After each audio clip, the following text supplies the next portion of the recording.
પાટણ જિલ્લાની અંદર અવિરત વરસાદ વરસી રહ્યો છે અને તેને જ કારણે અનેક નદી નાળા છે તેની અંદર નવા નીરની આવક નોંધાઈ રહી છે। નવા નીર નદી નાળાની અંદર આવતાની સાથે જ ખેડૂતોમાં પણ ખુશીની એક લાગણી છે તે જોવા મળી રહી છે। અનેક નદીઓ છે જેને લઈ અને સિંચાઈમાં મદદ મળતી હોય છે ખેડૂતોને, તેને જ કારણે ખેડૂતોમાં અત્યારે ખુશીની લહેર જોવા મળી રહી છે। સ્ક્રીન પર તમે દ્રશ્યો પણ જોઈ રહ્યા છો।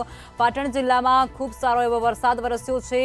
ઉપરવાસમાં પણ ભારે વરસાદ નોંધાયો અને તેને જ કારણે અનેક જે નદી નાળા છે તેની અંદર નવા નીર આવી ચૂક્યા છે। કોઝવે પરથી પાણી પસાર થતા હોય તેવી અત્યારે તસવીરો પણ ત્યાંથી સામે આવી રહી છે। ઉપરવાસમાં ભારે વરસાદના પગલે સિદ્ધપુર કાલેડા ગામની સીમમાં જે નદી પસાર થાય છે તે નદીની અંદર નવા નીરની આવક નોંધાવા પામી છે અને કોઝવે ઉપરથી પાણી પસાર થતું હોય તેવા તસવીરો પણ ત્યાંથી સામે આવી રહી છે। નદીના વોડામાં નવા નીરની આવક થતાની સાથે જ ગ્રામજનો છે તે ત્યાં જોવા માટે પણ પરિસ્થિતિનો તાગ લેવા માટે ત્યાં પણ પહોંચી રહ્યા છે।